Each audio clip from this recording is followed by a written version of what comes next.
오늘 말씀은 요한복음 6장 22절에서 29절 말씀을 보겠습니다.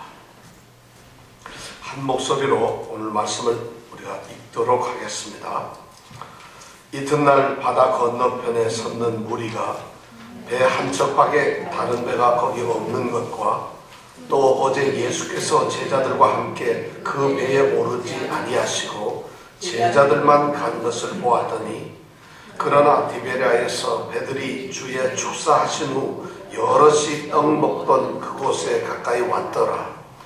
무리가 거기 예수도 없으시고 제자들도 없음을 보고 곧 배들을 타고 예수를 찾으러 가버나움으로 가서 바다 건너편에서 만나 라비여 어느 때에 여기 오셨나이까 하니, 예수께서 대답하여 가라사대 내가 진실로 너희에게 이르노니 너희가 나를 찾는 것은 표적을 본 까닭이 아니요 떡을 먹고 배부른 까닭이로다.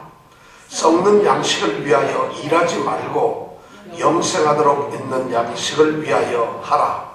이 양식은 인자가 너희에게 주리니 인자는 아버지 하나님의 인치신 자니라. 저희가 묻되 우리가 어떻게 하여야 하나님의 일을 하오리이까? 예수께서 대답하여 가라사대 하나님의 보내신 자를 믿는 것이 하나님의 일이니라 하시니. 예수님이 갈릴리 지역에서 너무나 많은 이 기적들을 행하시니까 사람들이 예수님 기적 행하시는 것이 너무 대단해서 따라다닙니다. 그래서 그 기적을 보고 또 다른 기적을 보기 위해서 끊임없이 예수님을 따라다녔어요. 그러니까 사람들이 점점 늘어서 상당히 많은 사람들이 되었습니다. 그런데 어느 날 예수님께서 기적을 베푸셨는데, 그것이 바로 어딘가 하면 벳세다라고 하는 그 갈릴리 바로 옆에 있는 마을입니다. 그 들판에서 5,000명이 예수님의 말씀을 듣기 위해서 따라왔습니다. 또 다른 예수님의 어떤 기적이 나타날 것을 보고 싶어서, 그것을 알고 싶어서 이 사람들이 따라왔죠. 그래서 예수님이 한 어린아이가 가지고 있던 보리떡 5개, 물고기 2마리를 가지고 그 5,000명을 전부 먹이시는, 그리고 배불리 먹이시는 그런 기적을 행했습니다. 엄청난 일을 행했죠. 도저히 배가 고파서 힘을 쓰지 못할 그 5,000명이라고 하는 많은 무리를 겨우, 아니 아무런 의미조차 없는 보리떡 5개와 물고기 2마리로 그들을 먹이셨다는 것이, 그 현장에서 사람들이 그것을 보고 겪고 그것을 먹은 후에 그들의 눈이 달라졌어요. 생각이 달라졌어요. 우리도 아마 그런 자리에 있으면은 까무라져서 아마 그냥 꼬꾸라질 거예요. 우리는 엄청난 기적 아니겠어요? 그러니까 이 사람들이, 그 5,000명이나 되는 그 많은 무리들이 갑자기 숭숭숭숭 거리면서 무슨 일을 저지르는가 하면은, 이 예수님이라고 하는 사람은, 이 사람은 모세가 옛날에 성경에 우리 이스라엘 백성들을 위해서 약속을 하고 예언했던 바로 그 선지자로구나, 우리가 기다리던 그 선지자로구나 하는 생각을 갖게 되었어요. 그래서 사람들이 예수님을 이제 삥 둘러싸고 강제로 붙들고 그 예수님을 자기네 임금님으로 삼으려고, 우두머니로 삼으려고 예수님을 강제로 끌어당겼습니다. 그때 예수님은 어떻게 하셨죠? 도망을 가셨어요. 왕이 되는 것을 거부하셨다는 거예요. 그리고 산으로 도망을 가버리셨어요. 혼자. 마가복음으로 보면 산에 가셔서 혼자 기도를 하셨다고 그렇게 되어 있어요. 그리고 혼자 가면서 예수님께서 제자들대로 너희들은 가버나움으로 가거라, 나는 산에 가겠다. 그리고 예수님은 왕으로 삼는다는 그 열렬한 팬들을 저버리고 무대에서 사라져버리고 말았다는 것이죠. 그리고 밤이 되었어요. 제자들은 이제 자기네들이 타고 왔던 작은 배에 12명이 타고 갈릴리 바다를 건너서 가버나움으로 갑니다. 근데 풍랑이 일었죠. 밤에 막 바람이 불고 파도가 갑자기 치기 시작해요. 두려웠어요. 그런데 그 풍랑이 있는 그 바다 위로 예수님이 걸어오시는 거예요. 제자들도 놀라고 어쩔 줄을 몰라 했을 때 예수님이 나야 두려워하지 말라.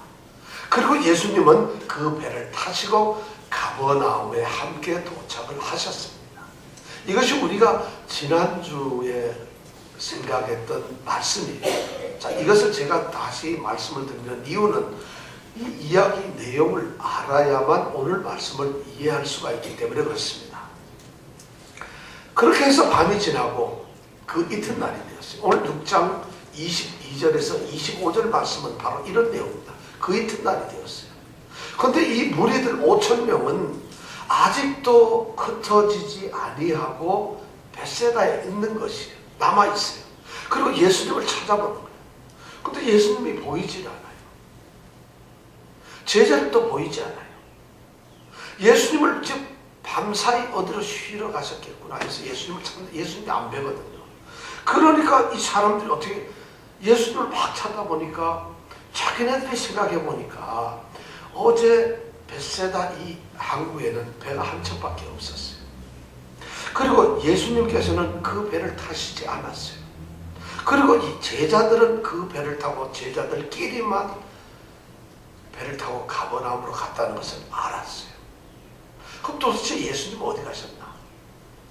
이렇게 생각하면서 그들이 생각할 때 아, 예수님께서도 어떤 다른 방법으로 제자들을 찾아서 가버나움으로 가셨겠구나 이런 생각을 하게 됐죠. 그런데 그 사람들뿐만 아니라 오늘 23절에 보니까 디베랴 쪽에서 바다 쪽에서 디베랴라고 하는 도시에서 아직도 수많은 사람들이 그 예수님을 보기 위해서 배를 타고 왔다는 것이죠. 그래서 배가들이 지금 어제까지는 배가 한 척도 없었는데 많이 있어요. 그래서 그 무리들은 그 배를 타고 예수님을 찾기 위해서 가버나움에 왔습니다. 그래서 가버나움에 와서 예수님을 만나게 되었다는 것이 오늘 22절, 23절의 이야기입니다. 예수님이 어떻게 오셨을까? 그들은 예수님을 만나니까 너무 기뻤어요. 그렇게 찾던 예수님이 가버나움에 오셨어요. 우리도 모르게 예수님이 몰래 오셨어요. 예수님을 찾으니까 얼마나 반가웠어요. 왜 반가웠을까요? 왕을 세워야 되니까. 또 다른 기적을 통해서 예수님을 통해서 그들은 기쁨을 얻을 수가 있으니까. 그리고 예수님과 함께 있는 것이 너무 좋으니까. 그래서 그들은 그 예수님을 찾자마자 너무 반가우니까 오늘 25절의 말씀이 무리들이 제자들이 예수님께 물었어요. 뭐라고 했죠? 언제 여기 오셨어요, 예수님? 반갑죠. 막 너무 기쁘니까 예수님께 면하면 눈이 초롱초롱 해가지고 예수님을 보니까 얼마나 좋아요. 언제 예수님 여기 오셨어요? 우리가 얼마나 찾았는데요. 밤새 찾았고 오늘 하루 종일 찾았어요. 근데 예수님 어디 가셨어요? 언제 여기 오셨어요? 예수님이 그 질문에 대답을 하는 내용이 오늘 말씀입니다. 그리고 앞으로 몇 주 동안 우리는 그 무리들을 향해서 하시는 예수님의 말씀을 우리는 생각을 할 것입니다. 예수님은 도대체 그 사람들에게, 그 많은 군중들에게, 자신을 찾아오는 열혈 팬들에게 뭐라고 말씀을 하실까요? 오늘 말씀해 보니까 예수님께서는 그들이 물으면 언제 오셨어요? 그럼 어젯밤에 제자들하고 배 타고 같이 왔지? 이렇게 대답을 하시진 않았어요. 예수님의 대답은 전혀 그들의 생각과는 다른 방향에서 대답을 하십니다. 예수님은 언제 왔느냐, 어떻게 왔느냐, 예수님 왜 일찍 왔느냐는 그런 거에 대한 한가로운 대답을 하시는 분이 아니라는 거죠. 예수님은 그들을 향해서 전혀 다른 아주 냉정하면서도 그러면서도 너무 당혹스러운 어쩌면 약간 질책을 하는 말씀으로서 예수님은 이야기를 하십니다.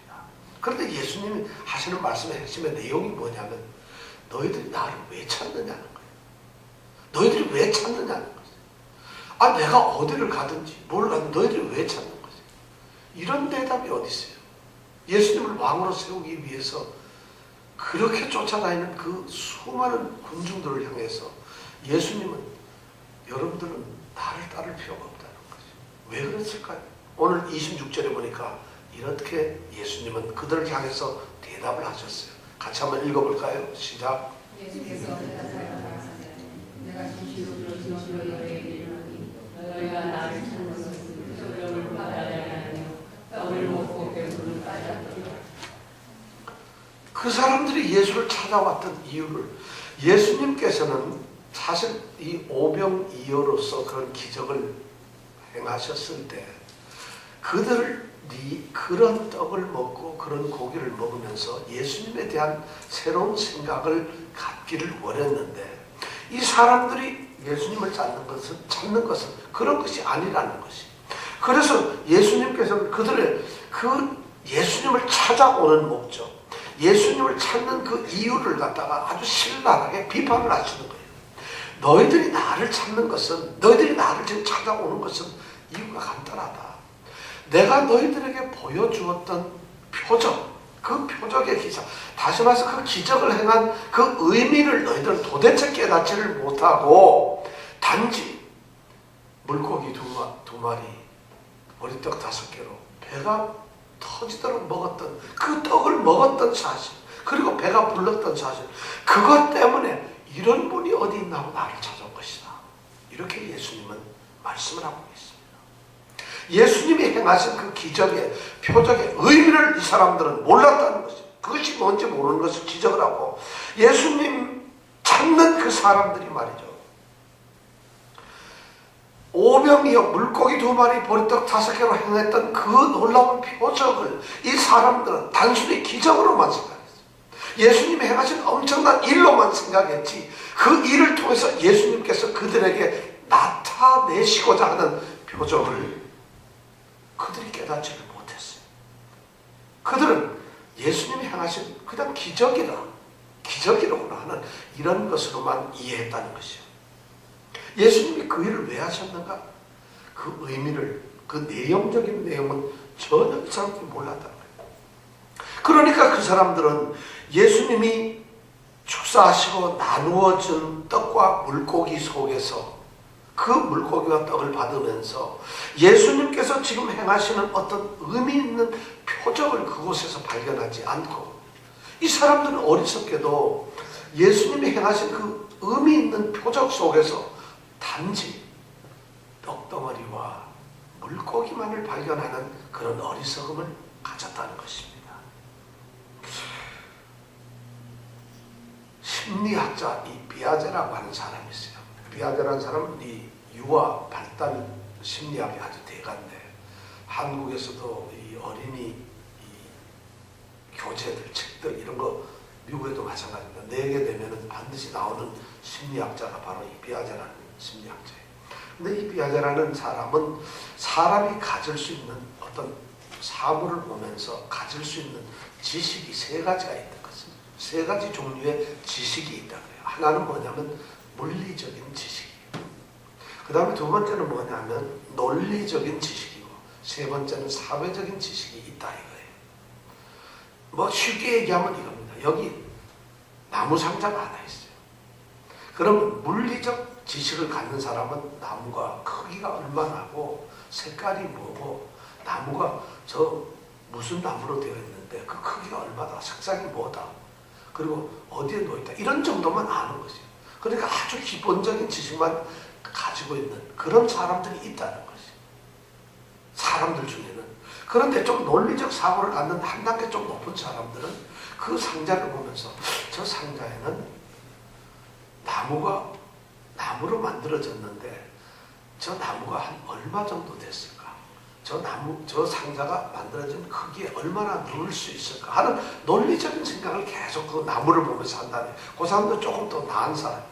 그 다음에 사회적인 지식을 갖는 사람은 저 나무에는, 상자에는 무엇을 넣을 수 있는가? 저 나무 상자가 저기 있으면서 사람들은 어떤 것을 느끼게 될 것인가? 뭐 이런 관계를 생각한다는 거예요. 그래서 사람들은 그런 지식이 달라요. 근데 예수님께서 지금 똑같이 행하신 이 표적을 보면서 이 사람들 물리적 생각, 떡과 물고기만 보는 단순한 그런 생각을 가지고 있다. 지금 예수님은 그들이 영적인 일을 생각할 수 있도록 영적인 표적을 그들이 그 사건에서 보기를 원하셨던 것이에요. 그런데 그들이 몰라요. 우리가 하나님의 말씀을 들으면서도 하나님의 말씀이 우리에게 주시는 그 영적 의미를 우리가 생각하는 것이 아니라 단순하게 재미로 즐거움으로 하나님의 지식을 아는 것은 필요가 없어요. 중요하지 않다고. 지금 예수님은 바로 그런 이야기를 그들에게 하고 있어요. 그들은 떡 먹고 배가 불렀다는 거. 그러니까 떡을 먹고 싶구나. 그런 배가 부르고 싶다는 그런 생각만 지금 하고 있어요. 그러니까 떡을 주시고 배부름을 주시는 예수님을 생각하지 않는다는 거죠. 그들은 예수님이 주시는 것을 생각하지 주시는 분을 생각하지 않았다는 거죠.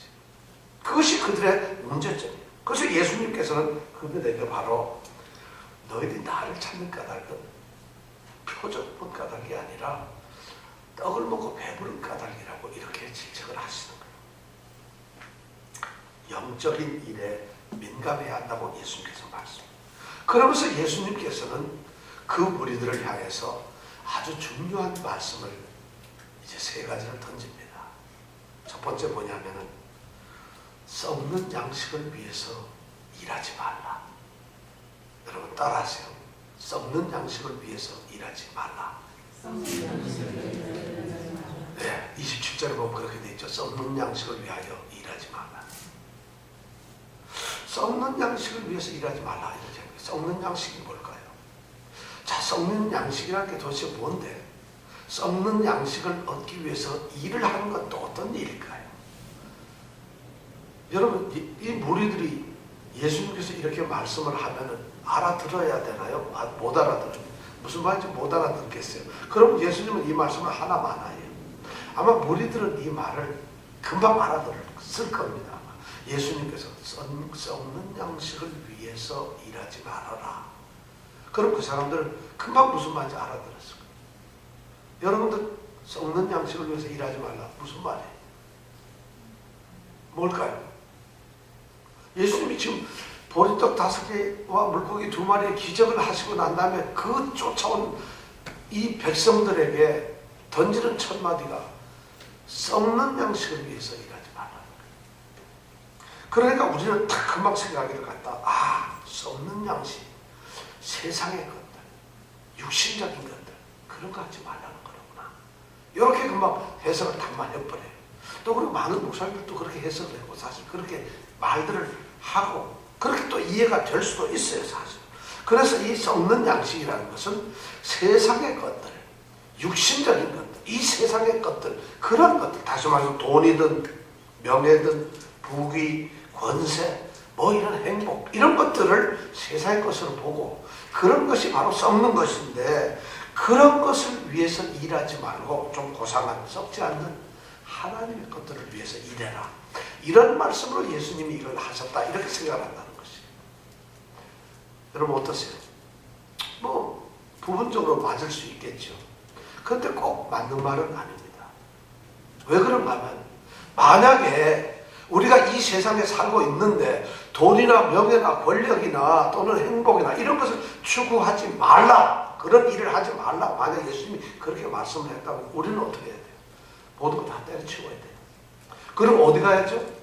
예수님 따라가요. 그럼 여러분 우리는 이 자리에 앉아있으면 안 돼요. 지금 전부 산에 들어가든가 기도원에 들어가든가 예수님을 따라다녀요. 그럼 예수님은 그렇게 말씀을 하셔서 썩는 양식을 위하여 일하지 마라 이렇게 얘기했을까요? 여러분 생업 포기할 자신 있어요? 예수님은 그렇게 말씀은 하신 것 같지가 않아요. 그러니까 우리가 그런 오해를 할 수 있어요. 또 이런 오해도 우리가 할 수 있을지 몰라요. 썩는 양식을 위하여 일하지 말라 하는 이 말은 썩는 양식 그런 세상의 일 그것 때문에 전혀 그 일은 전혀 하지 말라. 다시는 하지 말고 그런 의미 없는 일은 절대 하지 말라. 그런 의미가 아니고 너무 지나치게 세상의 것에 대해서 너무 관심을 두지 마라. 그러니까 하지 말라가 아니라 너무 지나치게 관심을 두지 말라. 이런 의미로 그래서 좀 더 세상에 그런 관심을 갖되 하나님의 일을 관심을 가져라. 그래서 이런 말씀을 하셨다. 이렇게 또 생각을 하는 겁니다. 먼저 하나님의 일 생각하라. 이렇게 말씀을 하셨다고 생각해요. 그 말씀도 또 이렇게 들어보면 맞는 것 같아요. 그죠? 근데 사실은 예수님이 여기서 하신 말씀도 그런 의미도 아니에요. 왜냐하면 이 예수님이 하신 이 말씀의 이 원어를 보게 되면은 헬라어 원문으로 보게 되면은 그런 말씀이 아니에요. 아랍어 이 원문은 뭐냐면 절대 하지 말아야 돼요. 아주 강하게 그것을 부정을 하고 있어요. 썩는 양식을 위해서 너희들이 해서는 안 된다는 것이죠. 절대 아주 강력하게 금지하고 있어요. 그러면 조금 적당하게 해라 이런 말하고 또 맞질 않아요. 예수님 그럼 도대체 뭐가 세상 일을 하는 것도 아니고 적당하게 좀 먼저 이렇게 하는 것도 아니고 그럼 도대체 뭘까? 뭐겠어요? 썩는 양식. 너무 어렵게 어려워요. 그러니까 또 어떤 사람들은 이렇게 생각해요. 썩는 양식 그거 뭐 세상에 먹는 양식이겠지. 그거 먹는 양식 때문에 일하지 말라 이렇게 얘기를 했었구나. 이렇게 또 생각을 하는 분도 있어요. 자꾸 이렇게 아니다 하다 보니까 그 말도 또 사실은 조금은 맞지만 또 틀려요. 왜냐하면은 만약 썩는 양식이 이 세상에서 우리가 먹는 양식을 말한다면 조금 전에 예수님께서 하신 일이 뭐예요? 5,000명에게 먹는 양식, 썩는 양식을 제공하신 거 아니에요. 자 그렇다면은 조금 전에 자기가 예수님이 썩는 그 먹는 양식을 만들어서 줘놓고 난 다음에 그분이 말하기 갖다가 먹고 난 너희들 우리를 보고는 너희들 먹는 양식, 썩는 양식을 위해서 일하지 마라 이렇게 말하면은 좀 모순이잖아요. 논리적으로 맞질 않잖아요. 그러면 썩는 양식이 뭘까요? 우리는 이 예수님께서 여기서 하신 이 썩는 양식에 대해서 오늘 말씀 가운데서 이렇게 찾아보면은 어렴풋이 이런 짐작을 할 수 있어요. 지금 이 썩는 양식이라고 하는 것은 26절하고 27절에 있는 말씀을 이렇게 보면은 적어도 예수님이 이런 말씀을 할 때는 이 무리들 가운데 지금 예수님을 찾아온 그 무리들에게 이런 말씀을 할 때는 이 썩는 양식이라는 것은 바로 어제 5,000명 먹이셨을 때 5병 이하로 떡을 만들어서 먹였잖아요. 아마 그 일과 좀 관련되는 것 아니겠느냐 이렇게 이해를 할 수 있겠고 그렇다면은 이 떡을 먹은 사람들은 배가 불렀다는 것이. 그러니까 떡을 먹고 배가 불렀던 것 바로 그런 사실 그것 때문에 쫓아온 사람들을 향해서 너희들 그것이 바로 썩는 양식이다 이렇게 말씀을 한 것이 아닌가 이런 이해를 하게 됩니다. 그러면서 예수님께서는 그렇게 너희들이 들녘에서 떡을 먹고 배가 부르고 하는 그런 일 때문에 나를 쫓아오지 마라. 좀 영생하도록 하는 영생의 생명의 양식을 위해서 나를 따라와라. 이렇게 말씀을 하신 거로 저는 이해를 합니다. 그러니까 이 말을 바꾸면은 자신들의 배를 불리는 그런 양식, 배만을 채우는 그런 양식을 위해서는 일을 하지 말라 하는 이런 것이 아닌가 싶어요. 자 그렇다면은 썩는 양식을 위해서 하지 말라, 일을 하지 말라 했다니까 썩는 양식을 위해서 하는 일은 어떤 게 있을까요? 저는 이렇게 생각합니다. 자신의 배를 부르게 할 목적으로 예수님을 찾는 것이. 즉 이 사람들은 자신의 배를 좀 채워보려고 배가 불러보려고 먹어보려고 예수님을 찾아간다. 그것이 바로 썩는 양식을 위해서 하는 짓이라는 것이, 하는 일이라는 것이. 바로 자신의 배를 부르게 하신 그 예수님을 계속해서 쫓아다니면서 예수님 우리 배 좀 채워주세요. 우리를 좀 먹게 해주세요. 우리가 배부르고 싶어요. 이렇게 예수님을 찾는 그 행동들, 그런 삶의 모습들, 그렇게 추구하는 일들이 바로 썩는 양식을 찾는 일이라는 것이에요. 여기서 말하는 배부름이라는 것은 그냥 단순한 그런 육신적 배부름을 예수님께서 또 말씀하고 있는 건 아니겠죠. 그럼 이 배부름, 여기서 배부르다는 건 뭐냐면 그냥 육신적 배부름이 아니라 어쩌면은 사람들이 가질 수 있는 자신의 만족을 말합니다. 자신의 필요를 채워주는 것, 충족하는 것, 내가 필요한 것을 채우는 그런 것을 아마 배부름으로 예수님은 얘기하셨을 거예요. 너희들이 너희들 만족을 위해서, 너희들의 유익을 위해서, 너희들이 필요한 것을 공급받기 위해서 나를 찾지 말라. 그런 것이 바로 하나님의 일을 하는 것이 아니라 바로 너희들이 썩는 양식을 위해서 일을 하는 것이다. 이렇게 지금 예수님은 말씀을 하고 계신다는 것이에요. 사실 이 사람들은 예수님을 굉장히 열정적으로 따르는 사람들이에요. 우리보다 더 열심히 해요. 우리는 주일 한번 예배드리기도 만만치가 않은데 이 사람들은 어쩌면 지금 생업을 다 포기한 채 예수님 말씀 듣기 위해서 끝까지 따라다녔던 사람들이에요. 그리고 예수님이 없어지면 어디 갔나? 밤을 새워서 찾았고요. 무리를 지어서 예수님을 졸졸졸 따라다니는 열혈 팬들이 정말 아주 열성적인 예수님 추구자들이에요. 이런 사람들을 향해서 예수님이 말을 하는데 뭐냐면 너희들은 썩는 이 음식을 찾지 말라는 거예요. 그 일을 위해서 일하지 말라는 거예요. 그런 일 때문에 힘쓸 필요가 없다. 예수님은 지금 그 사람들에게 한마디로 얘기하는 게 너희들은 썩는 음식을 찾는 자들이다. 이렇게 말을 하고 있는 것이죠. 왜 그러느냐? 그들이 예수님을 찾는 의도가 안 되었어요. 목적이 맞지 않다는 것이. 예수님을 찾고 예수님을 사랑하고 예수님을 그냥 섬기려고 하는 그들의 목적이, 생각이 틀렸다는 것이죠. 그렇게 틀린 사람들, 그 생각을 보면서 예수님은 썩는 양식을 찾는 자들이라고 한 말씀하셨다. 이 하나님의 휴식이라고 하는 책을 이 뷰캐넌이라고 하는 유명한 목사님이 쓰셨어요. 그 안에 보면은 토마스 코스틴이라고 하는 어떤 역사학자가 나오는데 그 사람이 쓴 책에 대한 역사 이야기를 아주 재미나게 써놓은 게 있습니다.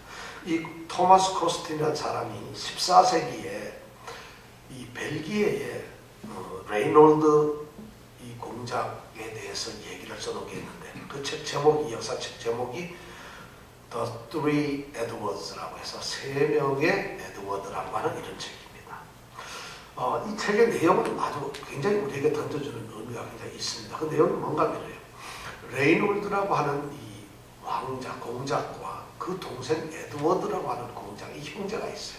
근데 이 형제가 권력을 위해서 둘이 싸웁니다. 근데 형은 좀 뚱뚱해요.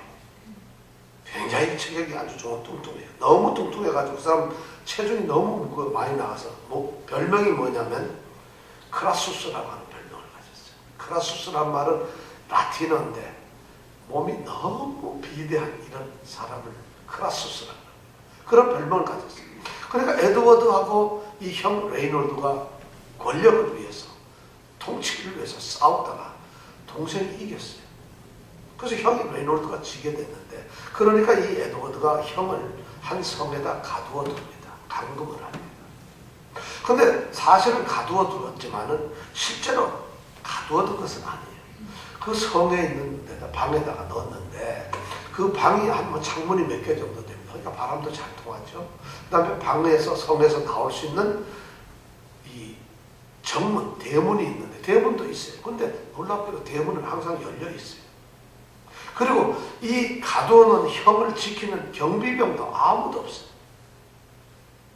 그리고는 형을 거기다, 그런 집에다, 그런 성에다가 사실 감금을 해요. 가두어둔, 말이 가두어둔 것이지 언제든지 나갈 수가 있는 그런 곳에 가두어뒀어요. 근데 뭔 얘기냐면 이 정문이, 이 형이 살찐 레이놀드가 나가기에는 좀 좁아요. 그러니까 아무리 문을 틀어도 나갈 수가 없다는 것이. 고문이지요, 사실은.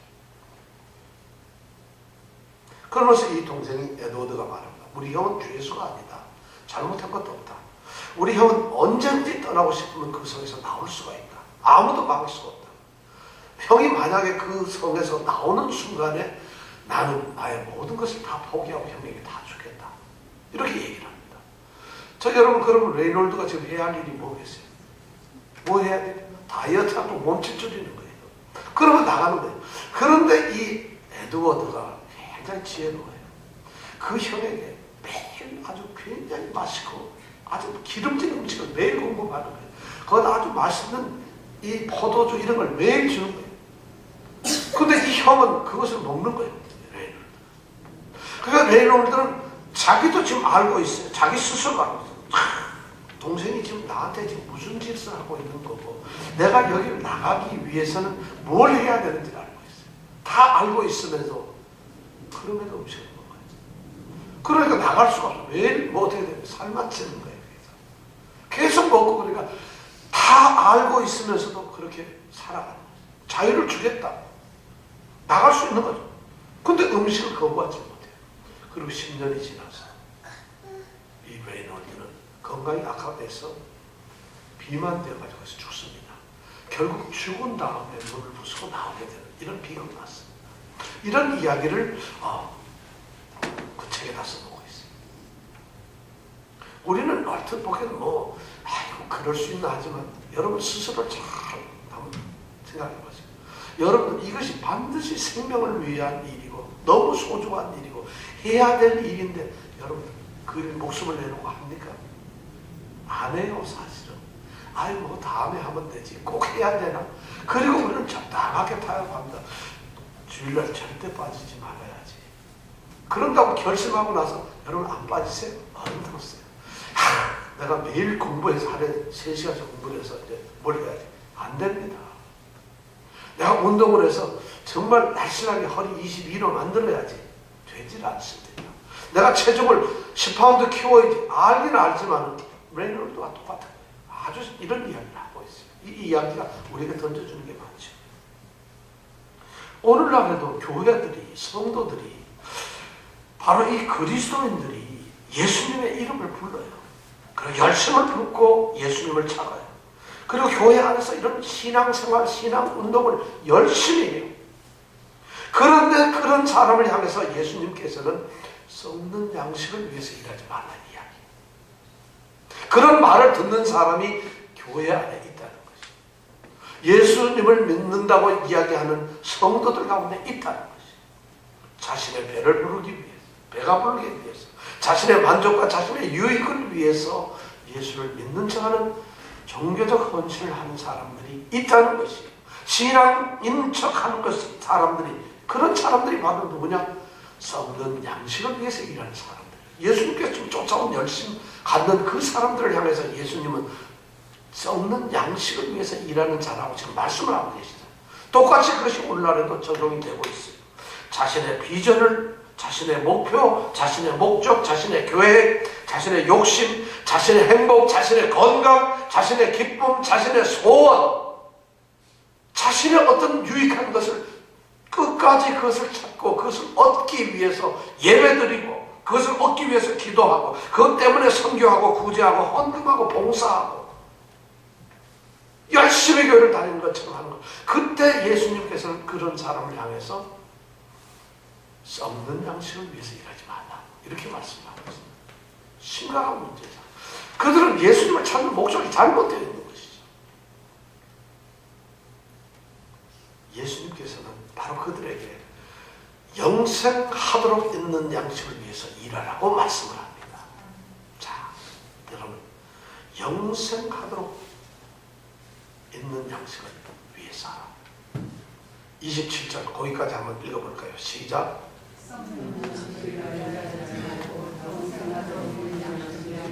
자, 영생하도록 있는 양식이 뭘까요? 여러분 예수님께서 지금 영생의 생명의 양식을 위해서 일을 하라 그러는데 여러분 그것이 뭐예요? 저도 잘 모르겠어요 사실. 근데 모르겠어요 사실. 근데 오늘 이 말씀을 우리가 자세히 생각해보자. 자, 영생하도록 있는 양식을 위하여 하라.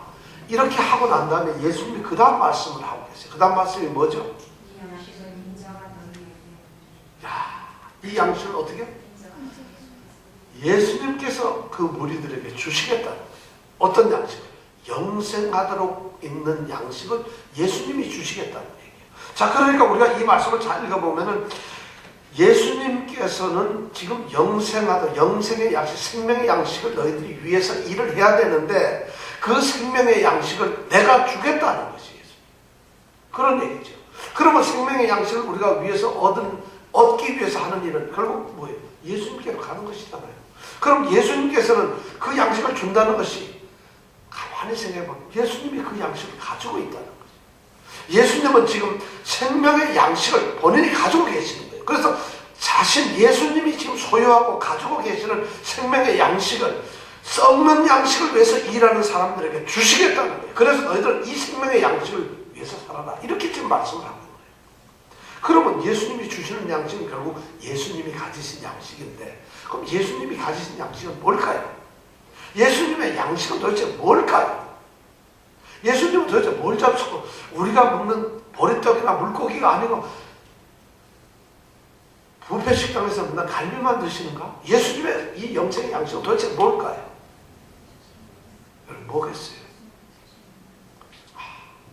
요한복음 4장 34절에 보면 그 답이 나와 있어요. 요한복음 34장은 사마리아 여인과의 예수님의 대화 속에 있었던 얘기죠. 요한복음 4장 34절은 이런 내용입니다. 수가성에서 예수님이 사마리아 여인과 이렇게 대화를 하고 있어요. 제자들이 시내에 나서 음식을 구하러 갔는데 예수님은 혼자 남아서 낯선 여인하고 둘이 대화를 하고 있거든요. 그래서 제자들이 음식을 열심히 구해가지고 예수님께 왔어요. 보니까 예수님이 이방 여인 사마리아 여자하고 우물가에 앉아서 이야기를 하고 계시거든요. 그러니까 한 몇 시간 있다가 음식을 구해온 이 제자들이 예수님 많이 시장하셨죠. 예수님 음식을 구해왔습니다. 그때 하시는 예수님의 말씀이 바로 요한복음 4장 34절의 말씀이에요. 뭐라고 하셨느냐, 여러분 들으면 아실 거예요. 우리가 다 배웠으니까. 예수께서 이르시되 나의 양식은 나를 보내신 이의 뜻을 행하며 그의 일을 온전히 이루는 이것이니라. 예수님께서 양식을 구해온 제자들에게 내 양식은, 내가 먹는 양식, 나의 양식은 바로 이런 것이다. 뭐냐? 하나님의 뜻을 행하는 것, 그리고 하나님의 일을 온전히 이루는 것이다. 이것이 바로 예수님의 양식이다. 예수님이 가지고 계시는 양식이 바로 그런 양식이라는 거죠. 이 양식은 자기의 만족, 자기의 유익, 자기의 어떤 소유를 위해서 쫓아가는 그런 양식이 아니라 하나님의 뜻을 행하는 것이에요. 뜻대로 행하는 것이에요. 그리고 하나님의 일을 이 땅에서 이루어지도록 열심히 살아가는, 그것이 바로 예수님의 양식, 생명의 양식이란 바로 그런 것이에요. 그렇다면 그게 뭘까요? 그럼 이런 거죠. 하나님의 뜻이 우리 삶의 목적이 되는 것이죠. 하나님의 일이 곧 나의 일이 되는 것, 이것이 바로 생명의 양식을 우리가 먹고 있는 것이다. 이런 말씀이에요. 우리 성도들은 지금 예수님을 찾아오는 사람들, 예수님을 믿고 예수님을 따르는 사람들, 그 사람들이 성도고 그리스도인이고 예수 믿는 사람이라고 한다면 그 성도들은 이 땅에서 육신의 생존을 위해서 사는 사람들이 아니라 그들에게 생명을 위해서 사는 사람, 자신의 생존을 위해서 사는 사람, 짐승들이, 동물들이, 하찮은 단지 육신의 생존을 위해서 자기 만족, 자기 소유, 자기 어떤 채워짐, 이런 것을 위해서 사는 사람들은 생존을 위해서 사는 사람들인데, 오늘 예수님께서는 영생하도록 있는 이 바로 양식이라고 말씀합니다. 이건 뭐냐면 생존이 아니라 생명을 위해서 사는 것입니다. 성도들은 생존이 아니라 생명의 관계 속으로 들어가는 그런 삶을 살아가는 것입니다. 생명을 추구한다는 말은 자기 자신의 것을 던질 줄 아는 사람, 생명을 추구하면서 생명을 얻기 위해서, 생명의 양식을 먹기 위해서 살아가는 사람들은 어떤 사람들이냐? 아무것도 갖지 않았지만 강한 사람들, 넉넉한 사람들이에요. 남에게 핍박을 받지만 절대 거기서 좌절하거나 쓰러지지 않는 사람들이에요. 그들은 배우지 못하고 아는 것이 없지만 결코 어리석은 사람들이 아니라는 것이. 그들은 다른 사람들의 일들이, 이웃의 사람들의 일들이, 이웃을 사랑하라고 하신 그 말씀이 그들에게 그들의 삶으로 녹여지는 사람들이에요. 자기의 것이 아니에요. 모든 것이 없고 포기되고 다 없어지는 것 같지만 그러면서도 그들은 모든 것을 가진 것처럼 생각을 하면서 하나님과의 관계 속에서 살아가는 사람들, 이것이 바로 누구냐? 영생하도록 솟는 그 생명을 사는 사람들, 생명을 추구하는 사람들. 우리 성도들은 바로 그렇게 살아라. 예수님께서 나를 찾는 사람들은 바로 그러한 생명의 삶을 살아라. 너희들 몸뚱아리를 이 세상에서 존재시키기 위해서 어떤지 목숨 부지하기 위해서, 생존을 위해서 쫓아다니면서 아침부터 저녁까지 쫓아다니지 말라는 것이죠. 그런 일이 너희들의 중심이 아니라는 거죠. 너희들에게는 더 영적인 고상한 생명이 있다는 거죠. 생명이 뭐예요? 영생이 뭐예요? 하나님을 아는 것이에요. 그러니까 이 사람들이 말이 좀 어렵거든요. 그러니까 다시 묻습니다. 예수님이 주시는 것이 영생을 얻도록 하는 영생의 양식이다. 근데 그 영생의 양식이라는 게 예수님의 양식인데 그것이 하나님의 뜻을 행하는 것이고 또 하나님의 일을 이루는 것이라면 이 사람들이 궁금해요. 그럼 하나님의 일은 도대체 뭘까? 그 하나님의 일을 어떻게 이루는 걸까? 오늘 28절에 보니까 그들이 예수님께 묻습니다. 자, 우리가 한번 읽어볼까요? 28절에 시작. 예, 그들이 예수님이 그렇게 말하니까 도대체 하나님의 일을 하려면 어떻게 해야 됩니까? 하나님의 일이 도대체 뭡니까? 하고 묻습니다. 이 찾아온 사람들이 하나님께서는 우리에게 지금 그럼 도대체 하나님이 뭐라도 우리에게 요구하시는 일이 뭔가? 우리가 도대체 하나님 일을 한다면 뭘 해야 되는가 하는 것을 예수님께 묻습니다. 그들 머릿속에는 이런 생각이 있어요. 하나님이 모세 선지자가 우리 백성들을 위해서 율법을 주셨는데 율법에 나온 일들이겠구나. 그럼 그런 일들 중에서 우리가 뭐를 해야지 정말 또 하나님의 일을 하는 걸까? 살인하지 말라. 이거가 과연 그런 건가? 아마 그 사람들은 그런 생각을 했을지 몰라요. 그러니까 율법을 잘 지켜 무슨 일을 어떻게 지켜야 되는가? 내가 율법 행위는 뭐를 해야 되는가? 어떤 선한 행동을 해야 되는가? 어떤 내가 이 소위 종교적인 이런 일들을 어떤 것을 해야만 과연 하나님의 일이라고 하나님이 인정하시는 일이라고 하나님의 일을 이루는 일이라고 하나님이 우리를 인정해 주실까? 그것을 다 묻고 있어요. 그래서 이들이 묻는 걸 하나님의 일이라고 하는 말을 하는데 여기 보면 이 말이 하나님의 일들이라고 이렇게 되어 있어요. 우리 번역은 하나님의 일이라고 되어 있는데 하나님의 일이 많다는 거죠. 무슨 일들이 많은데 도대체 뭐를 해야 됩니까? 이 사람들은 생각하기를 갖다가 하나님께서 우리에게 뭔가 요구를 하시는데 우리가 하나님을 위해서 뭔가 열심히 해야 돼요. 하나님을 위해서 우리가 뭔가를 애를 써야 돼요. 그리고 하나님께 뭔가를 이렇게 드리면은 하나님께서 그걸 보시고 우리에게 생명을 주실 거라는 이런 생각을 가지고 있어요. 자, 뭘 해야만 도대체 하나님으로부터 내가 보상을 받을 수 있을까? 배부른 것을 얻을 수 있을까? 내게 유익을 어떤 걸 찾을 수 있을까? 내가 유익을 얻기 위해서 내가 하나님께 이 정도 하면 이걸 받을 수 있을까? 이런 생각을 하면서 그들은 도대체 하나님 일 어떻게 뭘 해야 됩니까? 하고 묻는 것이 교회 안에서도 오늘날 마찬가지지요.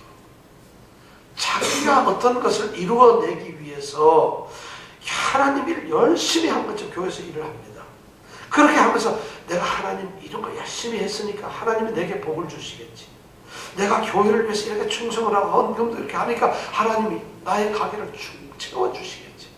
내가 하나님의 교회를 위해서 이렇게 열심히 이제 봉사하고 새벽같이 나가서 일을 하니까 하나님이 내 자식들을 잘 자라게 해주시겠지. 이런 걸 구속신앙이라고 그래요. 기복신앙이라고 그래요. 그렇게 하면 하나님이 채워주실 거라는 이런 생각을 하고 이 지금 아직도 이 무리들 군중들은 그 생각을 하고 있는 거예요. 도대체 하나님을 하면 그럼 우리가 배부를 수가 있습니까? 뭘 해야지 하나님 도대체 우리에게 보상을 주시겠어요? 하고 물었어요. 근데 예수님께서 그들에게 대해서 하나님에 대해서 대답을 하셨어요. 29절에 뭐라고 대답하셨죠? 시작.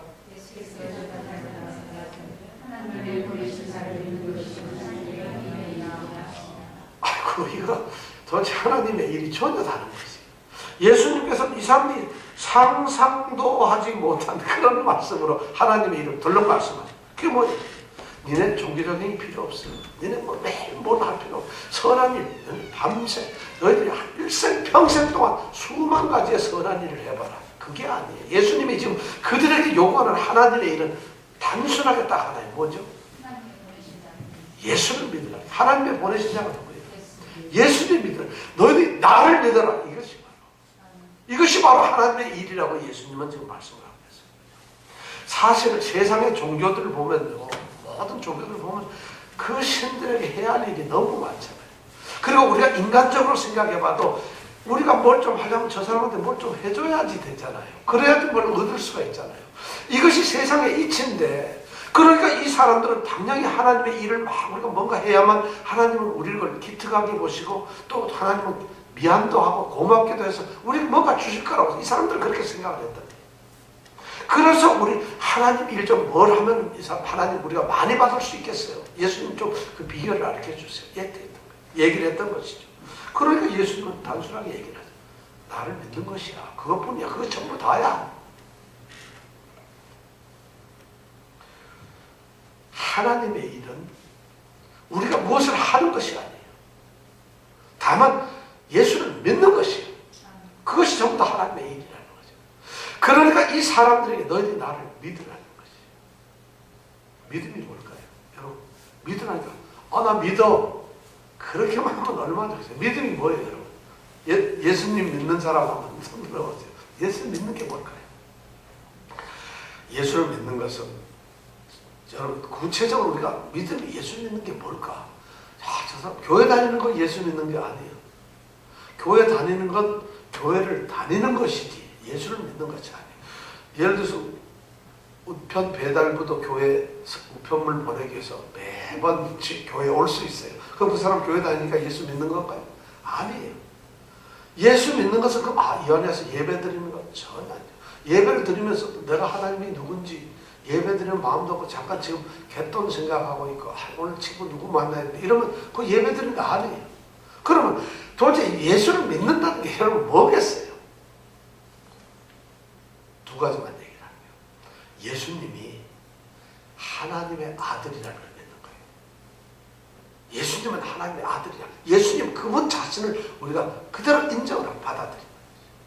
그 다음에 또 하나는 뭐냐면 예수님 그분을 갖다가 예수를 믿는 것은 예수님을 나의 주인으로 모시는 것이에요. 여러분 예수를 믿는다면 예수님이 나의 주인이 되는 거예요. 내 주인이라는 건 뭐예요? 나의 생각, 나의 계획, 나의 꿈, 나의 어떤 욕심, 내가 이루고 싶어하는 일들, 또 내가 뭔가 해보고 싶은 것 많잖아요. 욕망 이런 것이 그것을 주인인 예수님에게 다 맡겨버리는 거죠. 그게 예수를 믿는 거예요. 나 예수 믿습니다 한 얘기는 예수님 이제는 예수님이 나의 주인입니다 한 고백이.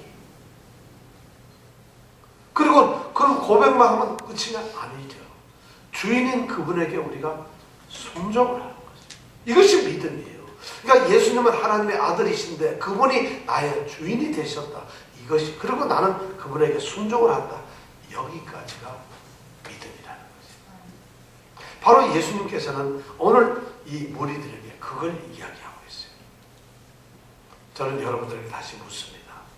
여러분들이 먹고 배가 부르고 오늘 예배 시간에 나왔어요. 우리 예수님께서는 자신의 따라온 그 뜨거운 열성군자들 앞에서 그들을 향해서 예수님은 말씀하세요. 너희를 나를 찾는 이유가 무엇이냐? 너희들 왜 나를 찾아왔느냐? 오늘 예수님은 우리에게도 동일한 질문을 던지십니다. 여러분들 예수를 왜 찾아오셨어요? 여러분들 예수를 왜 찾아요? 왜 예수님을 따라가죠? 나 예수님 안 찾아왔는데 관심도 없어요. 나 그냥 왔는데요. 그러면 제가 이런 질문을 드릴 필요도 없죠. 만약 그래도 썩는 양식이 아니라 영생하도록 있는 양식을 만약 생각한다면 예수님은 물으실 거예요. 너희들 나를 왜 찾아왔느냐? 오늘 이 대답이 여러분들에게 있기를 원합니다. 이 질문의 대답을 얻는 성도들이 되시기를 원합니다. 기도하겠습니다. 우리에게 너의 어떤 것을 이루기 위해서 나를 찾지 말고 나와의 관계를 위해서 나를 믿기 위해서 나를 찾으라고 말씀하십니다. 5,000명의 그 많은 무리들은 생각들이 단순했습니다. 그들은 이 세상에 썩는 양식이 목적이었고 그것밖에 눈에 보이질 않았습니다. 그들을 향해 예수님께서는 너희들 왜 나를 찾느냐? 하나님 일을 하겠느냐? 나를 믿어라. 그렇게 예수님은 말씀하십니다. 오늘 저희들이 정말 예수님께 나아가는 참된 의미를 깨닫고 그 예수님을 온전하게 바르게 만날 수 있도록 이끌어 주시옵소서. 예수님 이름으로 기도드렸습니다. 아멘.